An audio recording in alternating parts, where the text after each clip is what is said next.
Hello everyone, welcome back to my channel. Module 523 की unit second शिक्षण शास्त्र में बदलाव के अंतर्गत आज हम पढ़ेंगे निष्क्रिय से सक्रिय अधिगम तक। सबसे पहले हम बात करते हैं भूमिका। पारंपरिक शिक्षा में विद्यार्थियों की भूमिका निष्क्रिय थी। जो पारंपरिक शिक्षा पद्धति थी, जो पुरानी शिक्षण विधियां चली आ रही थी, उसमें विद्यार्थियों की कोई भूमिका नहीं थी। वो निष्क्रिय होकर काम करते थे। शिक्षक केवल ज्ञान प्रसारित करता था और विद्यार्थी उसे सुनते याद करते थे। पुरानी शिक्षा पद्धति में ये था कि शिक्षक उनको ज्ञान देता था, बच्चे उसको सुनते थे, याद करते थे। तो ये पारंपरिक शिक्षा पद्धति थी। बट आज के समय में ऐसा नहीं है। आधुनिक शिक्षा में ध्यान सक्रिय अधिगम पर है। जो आधुनिक शिक्षा पद्धति है उसमें जो ज्ञान है वो सक्रिय रूप से बच्चे अर्जित करते हैं। तो इस तरीके से ये बदलाव आया है कि जो अधिगम प्रक्रिया है वो निष्क्रिय से होकर सक्रिय हो गई है। कहते हैं निष्क्रिय अधिगम की, पैसिव लर्निंग की। इसकी क्या विशेषताएं हैं? तो इसकी विशेषताएं हैं जैसे कि यहाँ पर जो केंद्र बिंदु होता था वो शिक्षक होता था, शिक्षक केंद्रित होता था। ये जानकारी का एक तरफा प्रवाह, जानकारी एक तरफा होती थी। शिक्षक बोलता था और छात्र उसे सुनते थे। विद्यार्थियों की न्यून सक्रिय भागीदारी, विद्यार्थियों की बहुत कम भागीदारी होती थी। जो भी होता था शिक्षक ही होता था। मुख्य उद्देश्य परीक्षा पास करना, और जो उसका मेन टारगेट होता था वह यही होता था कि बच्चे सभी परीक्षा में उत्तीर्ण हो जाएं।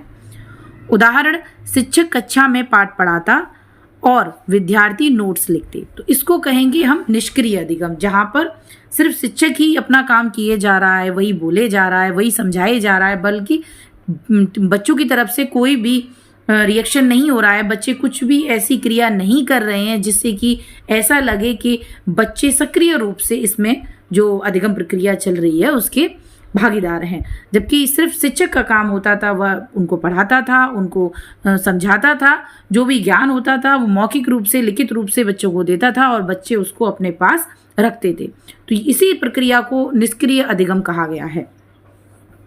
अगर हम बात करें सक्रिय अधिगम की, तो सक्रिय अधिगम, एक्टिव लर्निंग, इसमें जो केंद्र बिंदु होता था वो शिक्षार्थी होता था। तो ये शिक्षार्थी केंद्रित था। इसमें प्रयोग, चर्चा, परियोजना और समस्या समाधान आधारित अधिगम था। इसमें अलग अलग तरीके से बच्चों को अधिगम कार्य कराया जाता था। प्रैक्टिकल्स कराए जाते थे, उनके साथ चर्चा की जाती थी, परियोजना बनाई जाती थी और समस्या समाधान, ये सारी चीज़ों पर आधारित है आज का अधिगम, जिसको हम कहते हैं सक्रिय अधिगम। आलोचनात्मक सोच और रचनात्मकता का विकास करना, जो आज का जो मेन उद्देश्य है वो है उनके अंदर आलोचनात्मक सोच आए, रचनात्मकता का विकास हो। जबकि जो निष्क्रिय अधिगम प्रक्रिया थी उसका मेन उद्देश्य यही होता था कि बच्चे परीक्षा पास कर लें। अनुभव और सहयोग पर जोर दिया जाता था कि बच्चे ज़्यादा से ज़्यादा अनुभव ग्रहण करें। विज्ञान प्रयोगशाला में प्रयोग करना, उदाहरण के तौर पे अगर बात करी जाए सक्रिय अधिगम की, तो जैसे विज्ञान की जो प्रयोगशाला होती है उसमें बच्चे प्रैक्टिकल करके देखते हैं, खुद ही उसका एक्सपीरियंस लेते हैं। जो उनको किताबों में पढ़ा होता है उसको वो कर देखते हैं। समूह चर्चा और परियोजना पर काम करना, तो इस तरीके का जो अधिगम होता है उसको हम सक्रिय अधिगम, एक्टिव लर्निंग कहते हैं। और आज का जो समय है वो एक्टिव लर्निंग का है। सक्रिय अधिगम के लाभ, इसके क्या बेनिफिट्स हैं? तो जैसे कि सक्रिय सोच, बच्चे के अंदर एक क्रिटिकल थिंकिंग आती है। बच्चे सक्रिय होकर सोचते हैं, सक्रिय रूप से होकर सोचते हैं। टीचर बोलता है तो उसको सोचते हैं, समझते हैं और उस पर प्रश्न करते हैं। जो भी उनके अंदर कंफ्यूजन क्रिएट होते हैं, जो भी तर्क आते हैं, उनको अपने शिक्षक से करते हैं। तो उनके अंदर एक क्रिटिकल थिंकिंग आती है। रचनात्मकता, क्रिएटिविटी बढ़ती है। ज्ञान अधिग्रहण स्थायी और गहरा होता है। जो ज्ञान है वो जब वो इस तरीके से ज्ञान को अर्जित करते हैं तो वो ज्ञान गहरा होता है और स्थायी होता है। समस्या समाधान क्षमता बढ़ती है और उनके अंदर प्रॉब्लम सॉल्विंग कैपेसिटी आती है। वो ज़्यादा से ज़्यादा प्रॉब्लम को सॉल्व करते हैं, तो इस तरीके से उनकी समस्या समाधान क्षमता बढ़ती है। सहयोगात्मक कौशल विकसित होता है, उनके अंदर सहयोगात्मक कौशल विकसित होता है। विद्यार्थी अधिक आत्मनिर्भर और उत्तरदायी बनते हैं। तो ये बहुत सारे ऐसे लाभ हैं जो सक्रिय अधिगम के हैं कि बच्चे का जो ज्ञान होता है वो स्थायी और गहरा होता है। बच्चे के अंदर समस्या समाधान करने की क्षमता बढ़ती है, सहयोगात्मक कौशल का विकास होता है, बच्चे आत्मनिर्भर बनते हैं। रचनात्मकता आती है, क्रिटिकल थिंकिंग डेवलप होती है। तो इस तरीके से सक्रिय अधिगम के बहुत सारे बेनिफिट्स हैं। निष्क्रिय और सक्रिय अधिगम में अंतर, अगर हम इन दोनों अधिगम में अंतर की बात करें तो बहुत सारे इनमें अंतर हैं। जैसे कि सबसे पहले बात की जाए केंद्र बिंदु की, तो जो निष्क्रिय अधिगम में जो केंद्र था वो था शिक्षक, और यहाँ पर जो केंद्र है वो है विद्यार्थी। प्रक्रिया जो निष्क्रिय अधिगम की थी वो थी सुनना और याद करना, एक तरीके से रटने पर जोर था। आज की जो प्रक्रिया है वो है अनुभव और ज्ञान का निर्माण करना।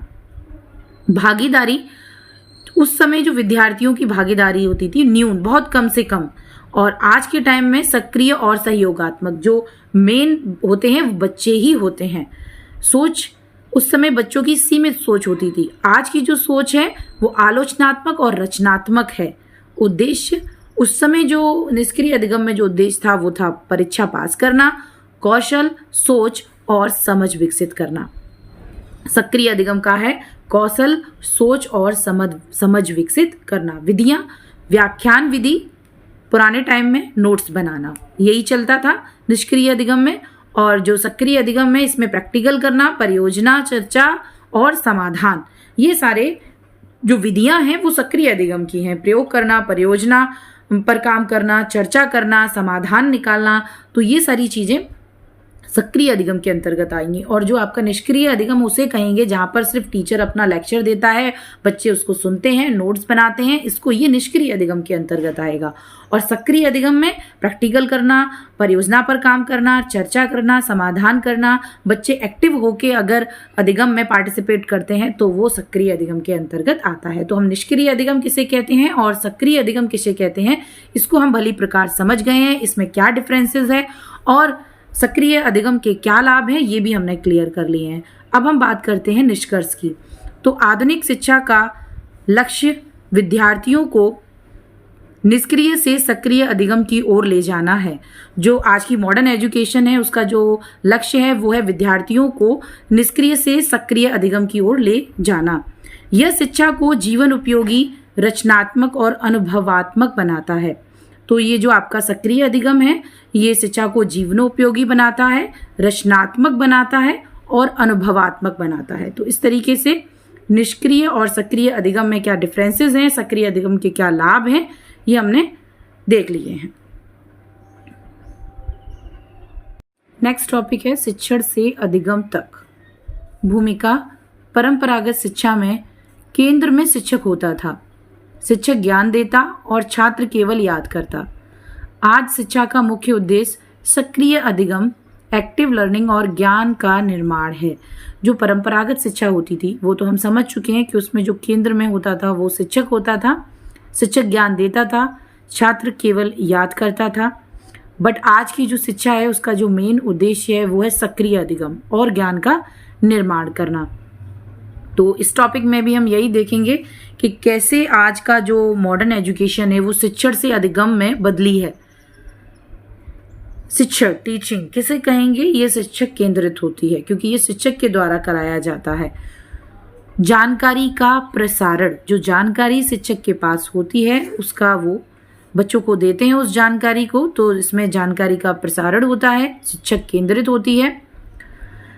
निष्क्रिय विद्यार्थी, यहाँ पर विद्यार्थी निष्क्रिय होता है क्योंकि यहाँ पर जो शिक्षण में जिसकी मेन भूमिका होती है वो शिक्षक होता है। पाठ्यक्रम आधारित और परीक्षा केंद्रित, जो पाठ्यक्रम होता है, जो सिलेबस होता है वो टीचर को कराना होता है, तो मेन फोकस उसका पाठ्यक्रम पर रहता है और बच्चे परीक्षा में पास हो जाएं इस बात पर रहता है। उदाहरण, शिक्षक कक्षा में विषय समझाता है और विद्यार्थी नोट्स लिखते हैं, इसी को हम कहते हैं शिक्षण। ये शिक्षण की विशेषताएं हैं। अगर अधिगम की बात की जाए तो ये आपका शिक्षार्थी केंद्रित होता है क्योंकि इसमें सीखने वाला शिक्षार्थी होता है।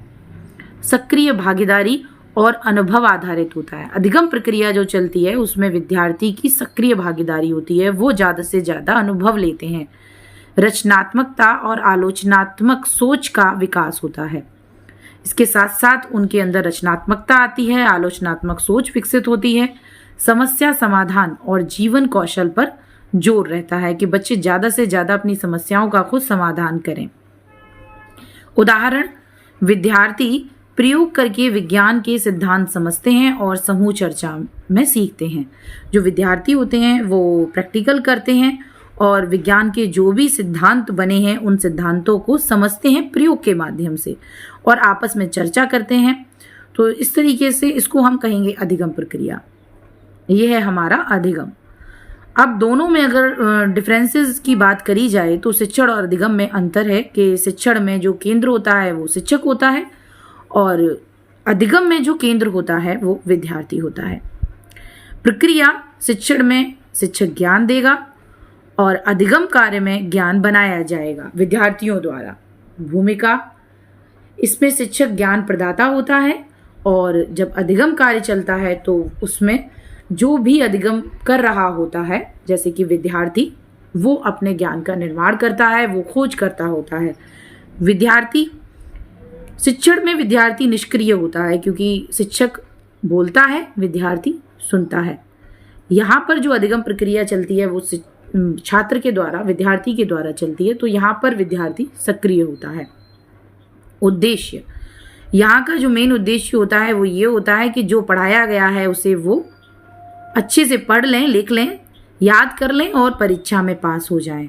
जबकि अधिगम में सोच समझ कौशल विकसित करना है, परीक्षा से इतना फर्क नहीं पड़ता है। मेन जो उद्देश्य होता है वो यही होता है कि बच्चे के अंदर आलोचनात्मक सोच विकसित हो, बच्चा रचनात्मक रूप से काम करे, उसके अंदर सही समझ विकसित हो। तो ये यहाँ पर मेन उद्देश्य होते हैं अधिगम में। विधि की बात की जाए तो ये व्याख्यान और नोट्स पर आधारित होता है आपका शिक्षण, और जो आपका अधिगम है वो प्रयोग, परियोजना और अनुभव चर्चा पर आधारित होता है। तो इस तरीके से शिक्षण और अधिगम में अंतर होता है। अभी जो हमने पहला टॉपिक पढ़ा था निष्क्रिय से सक्रिय अधिगम तक, तो लगभग वही चीज है ये। निष्क्रिय में ये होगा सिर्फ शिक्षक ही अपना काम करेगा, विद्यार्थी निष्क्रिय रहेगा, और सक्रिय में शिक्षक मार्गदर्शक की सहयोग देने की भूमिका में रहेगा। और सक्रिय अधिगम की बात करें तो उसमें जो शिक्षक होगा वो मार्गदर्शक होगा। तो इसी तरीके से यहाँ पर अधिगम और शिक्षण में भी लगभग यही अंतर है कि शिक्षण तो शिक्षक के द्वारा ही कराया जाता है, तो शिक्षार्थी शांत और निष्क्रिय रहता है।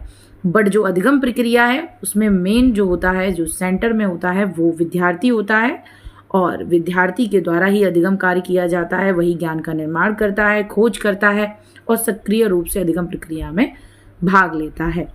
शिक्षण से अधिगम तक का संक्रमण, शिक्षक अब मार्गदर्शक और सुविधा प्रदाता बन गया है। जो भी अब तब से अब तक जो चेंजेस आए हैं वो ये हैं कि शिक्षक पहले अब ज्ञान प्रदाता हुआ करता था, अब मार्गदर्शक है और सुविधा प्रदाता बन गया है कि वो सारी सुविधाएं विद्यार्थी को देनी जिससे कि वो अपने ज्ञान का निर्माण कर सके, उसको हर सहयोग प्रदान करना, उसको गाइड करना, ये काम अब शिक्षक का है।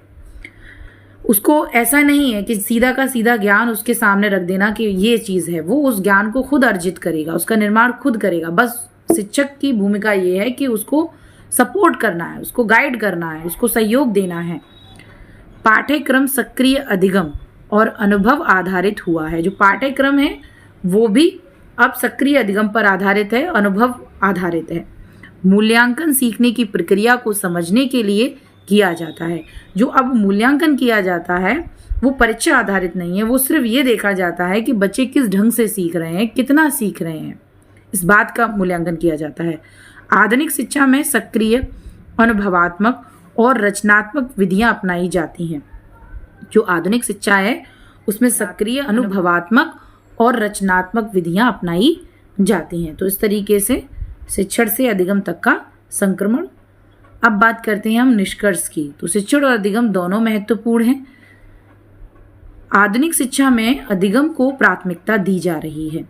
शिक्षण कार्य भी चलता है शिक्षक के द्वारा, क्योंकि पूरा जो मार्गदर्शक का काम होता है वो शिक्षक का ही होता है। तो ये दोनों ही महत्वपूर्ण है, मगर अगर प्राथमिकता की बात की जाए तो उसमें प्राथमिकता अधिगम को ही दी जाती है।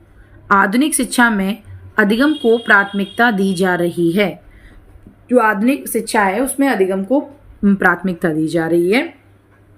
यह विद्यार्थियों को सक्रिय, रचनात्मक, आलोचनात्मक और जीवन कौशल संपन्न बनाता है। तरीके से यहाँ पर शिक्षण और अधिगम दोनों ही महत्वपूर्ण हैं मगर आधुनिक शिक्षा में अधिगम को प्राथमिकता दी जा रही है। विद्यार्थी है सक्रिय और रचनात्मक, आलोचनात्मक और जीवन कौशल। जो आपकी आधुनिक शिक्षा है वो विद्यार्थियों को सक्रिय, रचनात्मक, आलोचनात्मक और जीवन कौशल संपन्न बनाती है।